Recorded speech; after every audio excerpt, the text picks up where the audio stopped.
নাহিদ রানার গতির কাছে প্রশ্ন হতে পারে ভারত, বললেন ইরফান পাঠান। চ্যাম্পিয়ন্স ট্রফির মূল লড়াইয়ে দেখা যাবে বাংলাদেশকে পাকিস্তান, ভারত ও নিউজিল্যান্ডের বিপক্ষে মাঠে নামতে। তবে প্রথম ম্যাচটিই হতে যাচ্ছে বাংলাদেশের চির প্রতিদ্বন্দ্বী ভারত, যেখানে ভারত বাংলাদেশের ম্যাচ অনেক উত্তেজনাপূর্ণ হয়ে থাকে। এই ম্যাচে টান টান উত্তেজনা থাকে প্রত্যেকটি মুহূর্ত। এই যেন বাংলাদেশ জিতে গেল, এই যেন ভারত জিতে গেল, শেষ বল অবধি এই ম্যাচটি গড়িয়ে থাকে।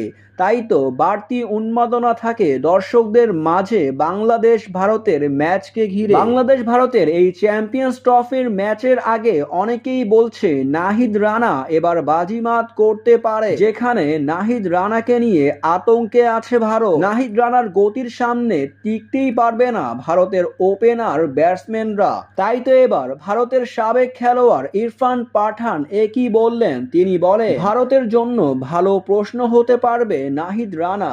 নাহিদ রানার গতি আছে, সে যে কোনো মুহূর্তে বল সুইং করতে পারে। ভারতের ব্যাটাররা তার বল খেলতে মুশকিল হবে। বাংলাদেশের এই বলারকে নিয়ে ভারত ইতিমধ্যেই ভাবনা করে রেখেছে, দেখা যাবে সেটা খেলার মাঠেই।